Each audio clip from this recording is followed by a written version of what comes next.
ఈరోజు మనం unemployment practice bits అయితే చూద్దాం. నేను 1 ఇయర్ బ్యాకే వీటన్నిటి గురించి కూడా ఎక్స్‌ప్లెయిన్ చేశాను. ఎగ్జాంపుల్‌తో సహా ఎక్స్‌ప్లెయిన్ చేయడం జరిగింది. ఆ వీడియో లింక్ కింద డిస్క్రిప్షన్‌లో ఇచ్చాను. ఇంకా ఎవరైనా చూడని వారు ఉంటే ఒకసారి చూడండి. అది గనుక చూస్తే మీకిప్పుడు నేను చెప్పబోయే క్వెషన్స్ అన్నీ ఈజీగా చేయగలుగుతారనమాట. ఓకే. మొదటి క్వెషన్. సార్థక డిమాండ్, ఎఫెక్టివ్ డిమాండ్ లోపించడం వలన ఏర్పడే నిరుద్యోగిత ఏంటి అని అడుగుతున్నాడు. సంగృష్ట నిరుద్యోగిత, వ్యవస్థాపూర్వక నిరుద్యోగిత, చక్రీయ నిరుద్యోగిత. ఆన్సర్ వచ్చేసి చక్రీయ నిరుద్యోగిత, సైక్లికల్ అన్ఎంప్లాయ్మెంట్ అంటారు. ఇది నార్మల్గా అభివృద్ధి చెందిన దేశాల్లో, చెందుతున్న దేశాలు కాదు, చెందిన దేశాల్లో, అమెరికా అలాంటి దేశాల్లో ఇది ఎక్కువగా అవుపడుతుందన్నమాట. అంటే ఆర్థిక మాంద్యం ఏర్పడినప్పుడు, ఇప్పుడు ఇది మ్యాప్ తీసుకోండి, ఒక్క నిమిషం. ఇందులో 4 దశలు ఉంటాయండి. ఒకటి ఎక్స్పాన్షన్, ఇది ఎక్స్పాన్షన్. ఆ తర్వాత మళ్ళా రిసెషన్ అని ఉంటుంది, అంటే తిరోగమనం. ఇది బూమ్ లేదా పీక్, ఇక్కడ టాప్లో ఉన్నది. ఆ తర్వాత డిప్రెషన్, మాంద్యం అన్నట్టు, ఇది మాంద్యం అన్నట్టు. మళ్ళీ ఇది రీకవరీ లేదా ఎక్స్పాన్షన్ అట్లా. ఓకేనా. ఎప్పుడైనా ఉత్పత్తిను ఆదాయం పెరిగిందనుకోండి, ఇక్కడ ఎంప్లాయ్మెంట్ అనేది క్రియేట్ అవుతుంది, కాబట్టి మనకు జాబులు దొరుకుతాయి. ఓకే. కానీ ఉత్పత్తి తగ్గిపోయింది అనుకోండి, డిమాండ్ తగ్గిపోయింది అనుకోండి, మనకు ఉత్పత్తి తగ్గిపోతుంది. ఉత్పత్తి తగ్గిపోవడం వల్ల ఆదాయం తగ్గిపోతుంది. ఆదాయం తగ్గిపోవడం వల్ల వాడు ఏం చేస్తాడు, శాలరీలు ఇవ్వలేక కొంతమందిని తీసేస్తాడు. దానివల్ల ఏర్పడే నిరుద్యోగాన్ని మనం ఇక్కడ చక్రీయ నిరుద్యోగిత లేదా సైక్లికల్ నిరుద్యోగిత అని అంటారు. ఓకేనా. ఇది పర్మనెంట్గా ఉండదు, టెంపరీ, ఇట్లా వస్తూనే ఉంది, పెరుగుతూనే ఉంది కదా, కాబట్టి ఇది టెంపరీ అని చెప్పుకోవచ్చు. లేదా వాడు క్వశ్చన్ ఇలా అడుగుతాడు, ఆర్థిక మాంద్య కాలంలో ఉత్పత్తి మరియు ఆదాయాలు తగ్గిపోవడం వల్ల ఏర్పడే నిరుద్యోగిత ఏంటి అంటాడు. ఏమని చెప్పాలి? చక్రీయ నిరుద్యోగిత లేదా సార్థక డిమాండ్ లోపించడం వలన ఏర్పడే నిరుద్యోగిత అంటే చక్రీయ నిరుద్యోగిత. ఓకేనా. ఇది ఏ దేశాల్లో ఎక్కువగా అవుపడుతుంది? అభివృద్ధి చెందిన దేశాల్లో ఎక్కువగా అవుపడుతుంది. ఓకేనా. ఈ పాయింట్స్ గుర్తుంచుకోండి. నెక్స్ట్ క్వశ్చన్ చూద్దాం. పనిచేసే శ్రామికుడు ఒక రంగం నుండి మరొక రంగానికి, లేదా ఒక ప్రాంతం నుండి మరొక ప్రాంతానికి, లేదా ఒక పరిశ్రమ నుండి మరొక పరిశ్రమకు మారే మధ్యకాలంలో కొద్ది కాలం పాటు నిరుద్యోగిగా ఉంటాడు. దీనినే ఏ నిరుద్యోగితిగా వ్యవహరిస్తారు అని అడిగాడు. సేమ్ అవే ఆప్షన్స్ ఇచ్చాడు: సంగృష్ట, వ్యవస్థాపూర్వక, చక్రీయ, ఋతు సంబంధ నిరుద్యోగిత. ఇప్పుడు నేను దీని గురించి ఇంతకుముందు ఒక వీడియో చూడమని చెప్పిన కదా, అందులో కూడా ఎగ్జాంపుల్తో సహా చెప్పిన. ఏంది అంటే, ఇప్పుడు మా ఫ్రెండ్ ఒకడు సాఫ్ట్వేర్లో ఒక జాబ్ చేస్తున్నాడు. వాడు ఏంటంటే వానికి ఒక 50-60 వేలు ఏమో వస్తాయి. అయితే వానికి ఒక సర్టిఫికేట్ కావాలన్నట. నార్మల్గా వేరే ప్రాజెక్ట్ వచ్చిందట, దానికి ఒక సర్టిఫికేట్ కావాలి. ఆ సర్టిఫికేట్కు ఎగ్జామ్ రాయడానికి 9,000 8,000 ఉంది. ఓకేనా. అయితే వాడు ఎగ్జామ్ రాసిన తర్వాత ఏమైంది, అందులో ఫెయిల్ అయిన తర్వాత మళ్ళీ రాసిన తర్వాత మళ్ళీ 9,000 పెట్టి మళ్ళీ రాసిండు. ఓకే, సర్టిఫికేట్ వచ్చిన తర్వాత వాడు ఏం చేసిండు, ఆ జాబ్ మానేసి ఇంకొక ఇంటర్వ్యూ తీసుకొని జాబ్ కొట్టిండు. ఇప్పుడు వాని శాలరీ 80,000, ₹1,00,000. అంటే ఇక్కడ నేను చెప్పేది ఏంటంటే, ఒక రంగంలో నువ్వు ఆల్రెడీ వర్క్ చేస్తాను, కానీ నీకు ఎక్కువ శాలరీ కావచ్చు, లేకపోతే నీకు అక్కడ వేరే కాడ చేయాలని ఉన్నది కావచ్చు, ఇంకొకటి చేద్దాం అనుకున్నావు. అప్పుడు ఇక్కడ నుంచి ఇక్కడికి పోవడానికి కొంచెం మధ్యలో టైం ఉంటుంది, అన్ఎంప్లాయ్మెంట్గా ఉంటావు ఇక్కడ నువ్వు కదా. దీన్ని వాడు ఏమన్నాడంటే సంగృష్ట నిరుద్యోగిత అన్నాడు. ఓకేనా. ఇప్పుడు మా ఫ్రెండ్ ఇక్కడ జాబ్ చేస్తుండు, కానీ వాడు ఇందులో జాబ్ చేస్తే ఎక్కువ శాలరీ వస్తుందని వాడు రిజైన్ చేసి ఒక సర్టిఫికేట్ ద్వారానో, లేకపోతే ఇంకా ఎక్కువ వాడు స్కిల్స్ డెవలప్ చేసుకొని ఇందులోకి వెళ్ళిపోయాడు కదా. ఒక రంగం నుండి మరొక రంగానికి, లేదా ఒక ప్రాంతం నుండి మరొక ప్రాంతానికి, లేదా ఒక పరిశ్రమ నుండి మరొక పరిశ్రమకి వెళ్ళిండు. కాబట్టి వెళ్ళే మధ్యలో కొద్ది కాలం పాటు నిరుద్యోగిగా ఉంటాడు కదా, ఆ నిరుద్యోగిగా ఉన్న కాలాన్ని సంగృష్ట నిరుద్యోగిత అంటారు. ఓకేనా. ఏమంటారు? సంగృష్ట నిరుద్యోగిత, ఫ్రిక్షనల్ అన్ఎంప్లాయ్మెంట్. ఓకేనా. ఇది కూడా అభివృద్ధి చెందిన దేశాల్లో ఎక్కువగా అవుపడుతుంది. ఒకవేళ క్వశ్చన్ వాడు ఇలా అడుగుతాడు, ఎట్లా, మెరుగైన ఉపాధి కొరకు ఎదురు చూసే టైంలో ఏర్పడే నిరుద్యోగిత ఏంటి అంటాడు. అప్పుడు మనం ఏం చెప్పాలి? ఫ్రిక్షనల్ అన్ఎంప్లాయ్మెంట్ లేదా సంగృష్ట నిరుద్యోగిత. ఓకేనా. నెక్స్ట్ క్వశ్చన్ చూద్దాం. వ్యవసాయ రంగంలో కొన్ని ఋతువుల్లో పని లభించి మరికొన్ని కాలాలలో పని లభించకపోవడాన్ని ఏ నిరుద్యోగితగా వ్యవహరిస్తారు అన్నాడు. సేమ్ ఆప్షన్స్ ఇచ్చాడు ఇక్కడ మళ్ళీ: సంగృష్ట, వ్యవస్థాపూర్వక, చక్రీయ, ఋతు సంబంధ. ఆన్సర్ ఏంటి? ఋతు సంబంధ నిరుద్యోగిత. ఇప్పుడు మనం చాలామంది వ్యవసాయం చేసేటోళ్ళం మనం చాలామంది ఉన్నాం. పల్లవి ప్రశాంత్ లెక్క రైతు బిడ్డలమే మనం అందరం కూడా. ఖరీఫ్ కాలంలో మనం పంట వేస్తాం, ఆ తర్వాత మళ్ళీ రబీ కాలంలో పంట వేస్తాం. ఎండాకాలంలో పంటలు కొందరు వేయరు, ఖాళీగా ఉంటారు కదా. ఇక్కడ వాడు ఏమంటున్నాడు, ఋతువుల్లో పని లభిస్తుంది, మరికొన్ని కాలాల్లో పని లభించదు. అలాంటి స్థితిని ఇక్కడ వాడు ఋతు సంబంధ నిరుద్యోగిత అని అన్నాడు అనమాట. సీజనల్ అన్ఎంప్లాయ్మెంట్ అనమాట. ఇది ఎక్కువగా మన వ్యవసాయ రంగంలో కనిపిస్తుందని చెప్పుకోవచ్చు. 1969లో దంత్వాలా కమిటీ భారతదేశంలో ఈ ఋతు సంబంధ ఉద్యోగిత ఎక్కువగా ఉందని తెలియజేసింది. ఈ ఋతు సంబంధ నిరుద్యోగితనే కాలిక లేదా కాల సంబంధ నిరుద్యోగిత అని కూడా అంటారనేది ఒక పాయింట్ గుర్తుంచుకోండి, సరిపోద్ది. నెక్స్ట్ క్వశ్చన్ చూద్దాం. అవసరానికంటే మించిన వ్యక్తులు పనిచేయడం వల్ల ఏర్పడే నిరుద్యోగితను ఏ నిరుద్యోగితగా వ్యవహరిస్తారు అని క్వశ్చన్ అడుగుతున్నాడు. ఆప్షన్స్ చూసినట్లయితే వ్యవస్థాపూర్వక నిరుద్యోగిత, ప్రచ్ఛన్న నిరుద్యోగిత, అల్ప ఉద్యోగిత, సాంకేతిక నిరుద్యోగిత అని ఇచ్చాడు. ఆన్సర్ ఏంటి? ప్రచ్ఛన్న నిరుద్యోగిత లేదా అగంతుక లేదా కనిపించని లేదా అణచివేసిన, ఇవన్నీ కూడా దీని పేర్లే. ఓకేనా. కనిపించని నిరుద్యోగిత అన్నా కూడా ప్రచ్ఛన్న నిరుద్యోగితనే, గుర్తుంచుకోండి. అణచివేసిన నిరుద్యోగిత అన్నా కూడా ప్రచ్ఛన్న నిరుద్యోగితనే. అవసరానికంటే మించిన వ్యక్తులు పనిచేయడం వల్ల ఏర్పడే నిరుద్యోగితని ప్రచ్ఛన్న నిరుద్యోగిత అంటారు. అంటే అదనపు శ్రామికుల వల్ల కలిగే అదనపు ఉత్పత్తి శూన్యంగా ఉంటుంది. ఈ శ్రామికుల వల్ల ఉత్పత్తి శూన్యంగా ఉన్నట్లయితే ఆ శ్రామికుడిని ప్రచ్ఛన్న నిరుద్యోగిత అంటారు. ఫర్ ఎగ్జాంపుల్ మీకు ఎట్లా చెప్పాలి, ఇప్పుడు వ్యవసాయంలో ఒక పని చేస్తున్నారు, ఏదో ఒకటి వరి కోతనో అదో ఏదో చేస్తుంటే 10 మంది చేయాల్సిన పనిని 12 మంది చేసిళ్ళు లేదా 15 మంది చేసిళ్ళు. దానివల్ల పని ఏమన్నా ఎక్కువ చేసిలా లేదు కదా, ఉన్న పనినే చేసిళ్ళు. ఉత్పత్తి శూన్యం అన్నమాట అక్కడ. కాబట్టి ఇక్కడ ఉత్పాదకత అనేది శూన్యంగా ఉన్నట్లయితే ఆ శ్రామికుడిని ప్రచ్ఛన్న నిరుద్యోగి అంటారు. ఓకేనా. ఇది ఎక్కువగా వ్యవసాయ రంగంలో చూస్తారు. అలాగే అభివృద్ధి చెందుతున్న దేశాల్లో ఈ నిరుద్యోగిత అనేది మనం ఎక్కువగా చూస్తాం. ఇంతకుముందు నేను ఏం చెప్పినా, కనబడని నిరుద్యోగిత లేదా అణచివేసిన నిరుద్యోగిత అన్న కదా. కనబడని నిరుద్యోగితనే మనం కన్సీల్డ్ అన్ఎంప్లాయ్మెంట్ అని కూడా అంటాం. వాడు క్వశ్చన్ ఇలాగా కూడా అడగవచ్చు, కన్సీల్డ్ అన్ఎంప్లాయ్మెంట్ అంటే ఏంటి అని ఇంగ్లీష్లో కూడా అడగవచ్చు. కాబట్టి మీరు అన్నీ నేర్చుకోవాలి. అయితే దీని గురించి ప్రచ్ఛన్న నిరుద్యోగులు ఉన్నారు కదా, వీరిని నిజ పొదుపుగా వాడొచ్చని రగ్నార్ నక్స్ పేర్కొన్నాడు. అంటే ఇప్పుడు వ్యవసాయ రంగంలో చాలామంది ఇలా ఉన్నారు కదా, వారిని పారిశ్రామిక రంగానికి తీసుకెళ్లడం బెటర్ అనే ఉద్దేశంతో రగ్నార్ నక్స్ అన్నారన్నమాట. శ్రీమతి జాన్ రాబిన్సన్ అనే ఆమె ఏం చెప్పిందంటే, ఈ ప్రచ్ఛన్న నిరుద్యోగుల వల్ల ఉపాంత ఉత్పాదకత శూన్యంగా ఉంటుంది, లేకపోతే నెగటివ్గా రుణాత్మకంగా ఉంటుందని చెప్పింది. అలాగే ఆర్థర్ లూయిస్ అనే వ్యక్తి ప్రచ్ఛన్న నిరుద్యోగిత వెనుకబడిన ఆర్థిక వ్యవస్థ యొక్క లక్షణమని పేర్కొన్నాడు. అంతే, ఈ పాయింట్స్ గుర్తుంచుకుంటే సరిపోతుంది. Next question. మన దేశంలో మూలధన కొరత వల్ల అభివృద్ధి రేటు తక్కువగా ఉండటం వల్ల శ్రామికుల సంఖ్య పెరిగినంత వేగంగా ఉద్యోగ అవకాశాలు పెరగకపోవడం వల్ల ఏర్పడే నిరుద్యోగిత ఏమిటి? వ్యవస్థాపూర్వక నిరుద్యోగిత. ఓకేనా. ఇది క్వశ్చన్ చదివితేనే మనకు ఈజీగా అర్థమైపోతుంది. మూలధన కొరత వలన, పెట్టుబడి కొరత వలన, అభివృద్ధి రేటు తక్కువగా ఉండడం వలన, శ్రామికుల సంఖ్య పెరిగినంత వేగంగా ఉద్యోగ అవకాశాలు పెరగకపోవడం వలన. అంటే ఇప్పుడు కొన్ని దేశాల్లో ఏంది, జనాభా బాగా పెరుగుతున్నారు. ఇప్పుడు మన దేశమే చూస్తున్నట్లయితే జనాభా బాగా పెరుగుతున్నారు, కానీ ఆ జనాభాకు ఉపాధి దొరుకుతలేదు, ఉద్యోగాలు దొరుకుతలేవు కదా. అంటే దీనికి కారణం ఒక రకంగా దేశం కూడా ఉంటుంది. దేశం కనుక మనం కొన్ని నియంత్రించి, ఒక్కరే ఉండాలి, ఒక పేరెంట్కి ఒక్కరే ఉండాలి, ఇద్దరే ఉండాలి, ఇట్లా కొన్ని చర్యలు తీసుకొని జనాభా తగ్గించి కొంచెం పెట్టుబడులు ఎక్కువగా తీసుకొచ్చి ఆర్థిక వ్యవస్థలో ఉపాధి అందరికీ కల్పించినట్లయితే అప్పుడు ఉద్యోగిత అనేది పెరుగుతుంది. కానీ అలా చేయట్లేదు కాబట్టి అది వ్యవస్థాపూర్వక నిరుద్యోగిత అని ఇక్కడ మనం చెప్పుకోవచ్చు. ఓకేనా. ఈ వ్యవస్థాపూర్వక నిరుద్యోగితనే ఇంతకుముందు చెప్పుకున్నాం కదా, శ్రీమతి జాన్ రాబిన్సన్ అనే వ్యక్తి మార్కిసియన్ నిరుద్యోగితగా పేర్కొంది. ఏంది? మార్కిసియన్ నిరుద్యోగితగా పేర్కొంది. క్వశ్చన్ ఇలా కూడా అడగవచ్చు, శ్రామికుల సప్లై ఎక్కువగా ఉండడం వల్ల ఏర్పడే నిరుద్యోగిత ఏంటి అంటాడు. ఏంటి? వ్యవస్థాపూర్వక నిరుద్యోగిత.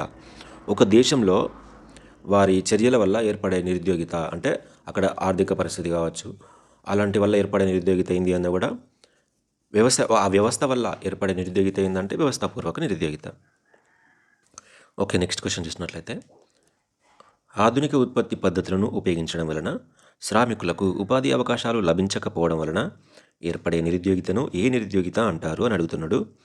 ఆన్సర్ ఏంటి? పారిశ్రామిక నిరుద్యోగిత, విద్యావంతుల్లో నిరుద్యోగిత, అల్ప ఉద్యోగిత, సాంకేతిక నిరుద్యోగిత. ఆన్సర్ వచ్చేసి సాంకేతిక నిరుద్యోగిత. ఆధునిక ఉత్పత్తి పద్ధతులు ఉపయోగించడం వల్ల అంటే ఇప్పుడు వరి కోత మిషన్ వచ్చింది. ఈ వరి కోత మిషన్ వల్ల ఈ వరి కోత మిషన్ వల్ల ఇది వచ్చింది ఏమున్నది, ఎకరం పొలాన్ని దున్నేస్తుంది, ఒకటే రోజులు అన్నీ చేస్తుంది, వడ్లిస్తుంది, వెళ్ళిపోతుంది. ఇప్పుడు దాని మీద ఆధారపడే శ్రామికులు ఉంటారు కదా. ఇప్పుడు ప్రతి ఊర్లో చాలామంది లేడీస్ ఉంటారు, ఒక గ్యాంగ్ లెక్క. వాళ్ళందరూ కూడా ఈ పని చేసుకుంటూ బతికేటోళ్ళే. ఇప్పుడు ఈ మిషన్ రావడం వల్ల వాళ్ళు ఉపాధి కోల్పోయిళ్ళు కదా. దాన్ని సాంకేతిక నిరుద్యోగిత అంటారు. ఇలా కాకుండా ఇంకో ఎగ్జాంపుల్ తీసుకున్నట్లయితే, ఇప్పుడు టైప్ రైటర్స్ ఉన్నాయి, ఏమైనా అవసరం ఉంటే దాని ద్వారా మనం పని చూసుకునేది అయిపోయేది. కానీ కంప్యూటర్ రావడం వల్ల దాని యూసేజ్ అనేది మొత్తానికి పడిపోయింది. సో దాని మీద ఆధారపడ్డ వాళ్ళు నిరుద్యోగులుగా మిగులుతారు. టెక్నాలజీ వల్ల ఏర్పడింది ఈ నిరుద్యోగిత కదా. కాబట్టి దాన్ని సాంకేతిక నిరుద్యోగిత లేదా టెక్నాలజికల్ అన్ఎంప్లాయ్మెంట్ అని కూడా చెప్పుకోవచ్చు. ఓకేనా. Next question. ఒక వ్యక్తి తనకున్న సామర్థ్యం కంటే తక్కువ స్థాయిలో పనిచేయడాన్ని క్రింది వానిలో ఏమని వివరిస్తారు అంటున్నాడు. కొందరు డిగ్రీ చేస్తారు, పీజీ చేస్తారు, కానీ అటెండర్ పోస్ట్లో జాబ్ చేస్తూ ఉంటారు కదా. పిహెచ్డీ చేసి వాడు టీచర్గా పనిచేస్తూ ఉంటారు. ఇలా చేయడాన్ని ఏ ఉద్యోగిత లేదా నిరుద్యోగిత అంటారని అడిగాడన్నమాట. పారిశ్రామిక నిరుద్యోగిత, విద్యావంతుల్లో నిరుద్యోగిత, అల్ప ఉద్యోగిత, సాంకేతిక నిరుద్యోగిత. ఆన్సర్ ఏంది? అల్ప ఉద్యోగిత. ఆల్రెడీ వాడు జాబ్ చేస్తున్నాడు కానీ తక్కువ స్థాయిలో, కాబట్టి అది అల్ప ఉద్యోగిత అవుతుంది. ఓకేనా. దీని గురించి 2016 గ్రూప్ 2లో క్వశ్చన్ అడిగాడు. ఈ టాపిక్ నుంచి వెళ్ళి మినిమం 2-3 క్వశ్చన్స్ అయితే ఖచ్చితంగా వస్తాయి, కాబట్టి చదువుకోండి, ఈజీగానే ఉంటుంది. ఓకే. Next question. అభివృద్ధి చెందిన దేశాల్లో కనిపించే నిరుద్యోగం. అభివృద్ధి చెందిన దేశాల్లో అన్నాడు. ఓకేనా. మనం ఇంతకుముందే చక్రీయ నిరుద్యోగిత వచ్చింది, సంగృష్ట నిరుద్యోగిత వచ్చింది. ఇవి రెండు కూడా అభివృద్ధి చెందిన దేశాల్లో అగుపడుతుంది. అలాగే ఇంకోటి కూడా ఉంటుంది. ఫస్ట్ అయితే ఆప్షన్స్ చూద్దాం. వ్యవస్థాపూర్వక అన్నాడు, ఇది అభివృద్ధి చెందుతున్న దేశాలు కాబట్టి ఇది కొట్టేయండి. సంగృష్ట నిరుద్యోగిత, ప్రచన్న నిరుద్యోగిత కూడా అభివృద్ధి చెందుతున్న దేశాలు కాబట్టి ఇది కూడా కొట్టేయండి. ఋతు సంబంధం కూడా అభివృద్ధి చెందుతున్న దేశాలు కాబట్టి ఇది కొట్టేసేయండి. చక్రీయ నిరుద్యోగిత మరియు సంగృష్ట నిరుద్యోగిత మనం ఆల్రెడీ చూసినాం కదా. ఆన్సర్ వచ్చేసి ఏంది? డి మాత్రమే, 4. ఒకసారి ఇది గమనించండి. అభివృద్ధి చెందిన దేశాల్లో ఏర్పడే నిరుద్యోగిత చక్రీయ నిరుద్యోగిత, సంగృష్ట లేదా ఘర్షణ లేదా ఒరిపిడి నిరుద్యోగిత, అలాగే నిస్వచ్ఛంద నిరుద్యోగిత. అభివృద్ధి చెందుతున్న దేశాల్లో ఏర్పడే నిరుద్యోగిత చూసినట్లయితే ఋతు సంబంధ నిరుద్యోగిత, ప్రచ్ఛన్న లేదా అగంతుక లేదా కనిపించని లేదా అణచివేసిన నిరుద్యోగిత, వ్యవస్థాపూర్వక లేదా బహిరంగ, ఇది రెండింటి కన్ఫ్యూజ్ అవుతూ ఉంటాం. బహిరంగ నిరుద్యోగిత అన్న వ్యవస్థాపూర్వక నిరుద్యోగిత అన్న ఒకటే. అలాగే సాంకేతిక నిరుద్యోగిత, విద్యావంతుల్లో నిరుద్యోగిత, అల్ప ఉద్యోగిత, ఇవన్నీ కూడా అభివృద్ధి చెందుతున్న దేశాల్లో అగుపడే నిరుద్యోగాలు అన్నమాట. Next question. ప్రచన్న నిరుద్యోగులను నిజ పొదుపుగా వాడవచ్చని ఎవరు చెప్పారు? ఇది మనం ఆల్రెడీ చూసినాం కదా. రగ్నార్ నక్స్ ప్రచన్న నిరుద్యోగులను నిజ పొదుపుగా వాడవచ్చని పేర్కొన్నాడు. Next question. ప్రచన్న నిరుద్యోగిత వెనుకబడిన ఆర్థిక వ్యవస్థ.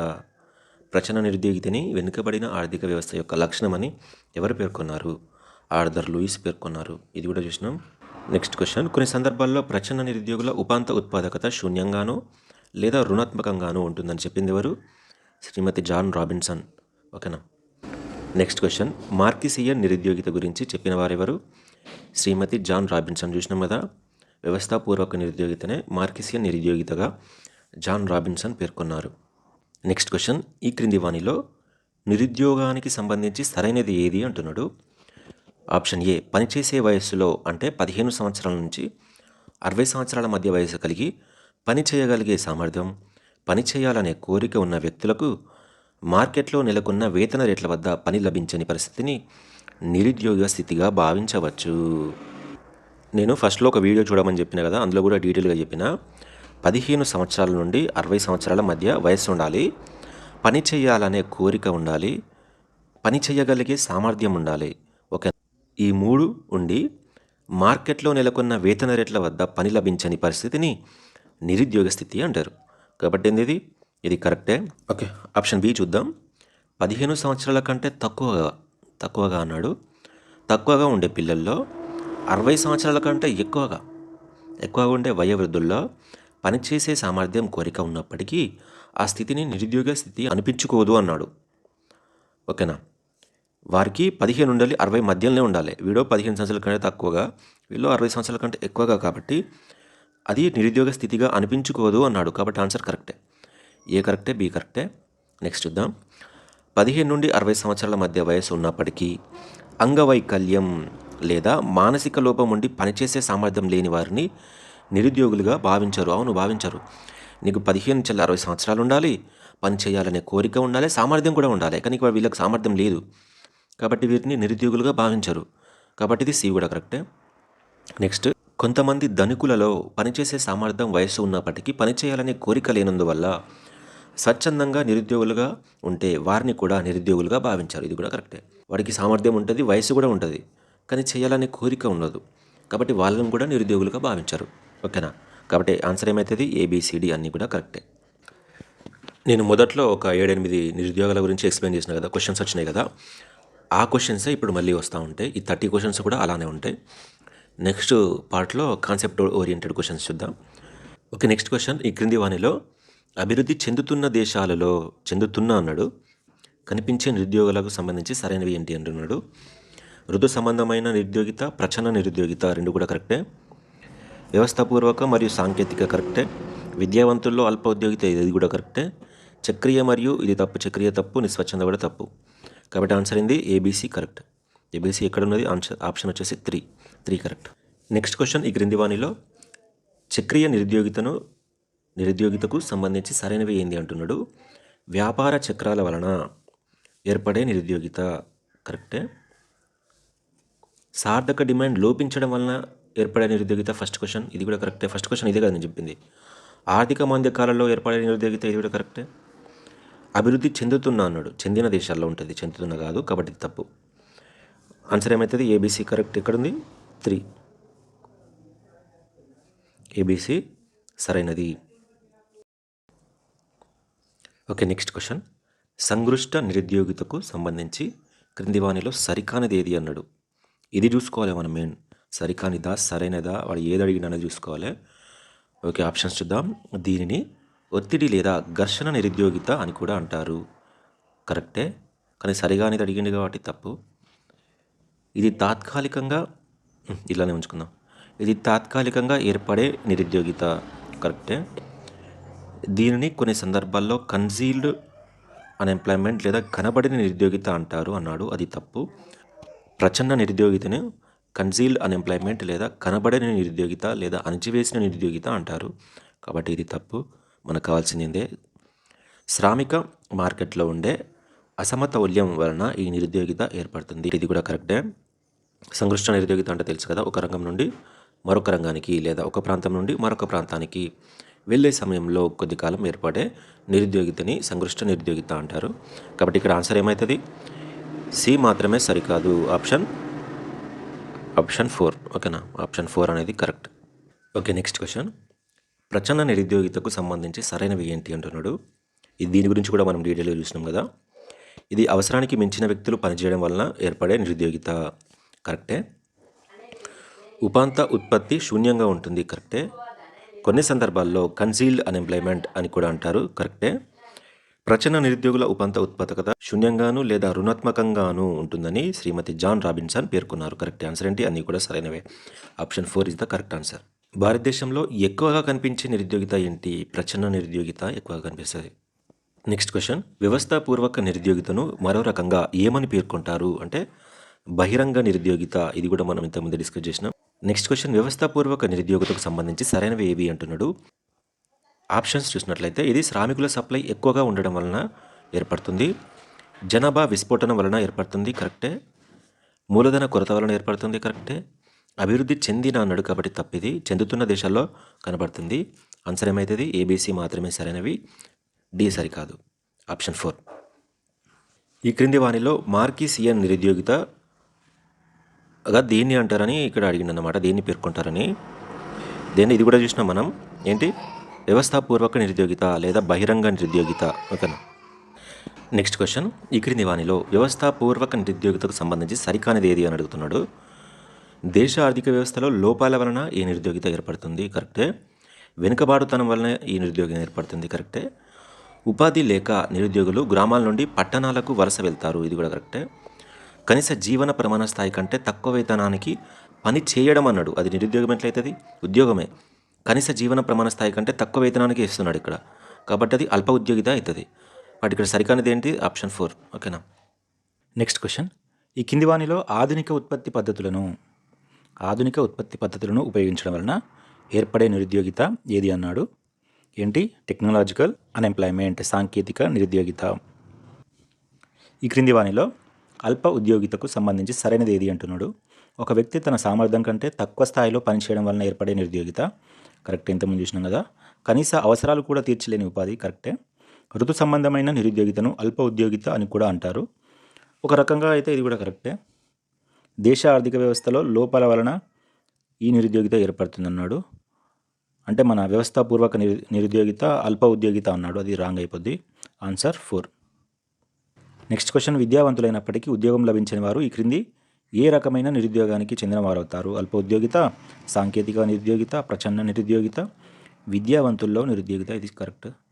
నెక్స్ట్ క్వశ్చన్, ఈ క్రింది వానిలో కాలిక లేదా కాల సంబంధ నిరుద్యోగిత ఏంటి? ఋతు సంబంధమైన నిరుద్యోగిత. నెక్స్ట్ క్వశ్చన్, ఈ క్రింది వానిలో ప్రచన్న నిరుద్యోగితకు సంబంధించి సరికానిది ఏది అంటున్నాడు. అగంతుక నిరుద్యోగిత, కనిపించని ఇది ప్రచన్న నిరుద్యోగిత. ఇది కరెక్టే. అణిచివేసిన కరెక్టే, అగంతుక కరెక్టే, బహిరంగ మాత్రం రాంగ్. ఇది బహిరంగ నిరుద్యోగిత అనేది వ్యవస్థాపూర్వక నిరుద్యోగిత అని చెప్పుకోవచ్చు. కాబట్టి ఆన్సర్ ఏమవుతుంది? 4.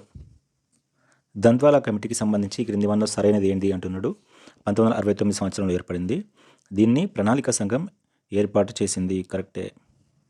ఈ కమిటీ ఏమని చెప్పింది? భారతదేశంలో ఋతు సంబంధ నిరుద్యోగిత అనేది ఎక్కువగా ఉందని చెప్పింది. నెక్స్ట్ క్వశ్చన్ చూసినట్లయితే ఈ క్రింది వానిలో సరైన జతను ఎంపిక చేయండి అంటున్నాడు. చక్రీయ, ప్రచన్న, వ్యవస్థాపూర్వక, అల్ప ఉద్యోగిత అని ఇచ్చాడు. ఉపాంత శ్రామికుని ఉత్పాదకత శూన్యం. ఇదేంటి?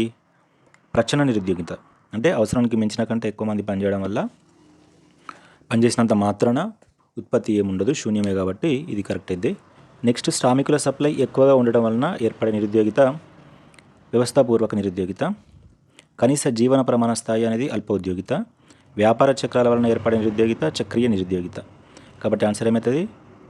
4, 1, 2, 3. 4, 1, 2. 4, 1, 2, 3. 4, 1, 2, 3 ఎక్కడ ఉంది? 4, 1, 2, 3 answer 2. Next and last question, ఈ క్రింది వానిలో సరైన జతను ఎంపిక చేయండి అంటున్నాడు. ప్రచన్న నిరుద్యోగులను నిజ పొదుపుగా వాడవచ్చని రగ్నర్ నక్స్ చెప్పిండు. ప్రచన్న నిరుద్యోగుల ఉపాంత ఉత్పాదకత శూన్యంగా లేదా రుణాత్మకంగానూ ఉంటుందని శ్రీమతి జాన్ రాబిన్సన్ చెప్పింది.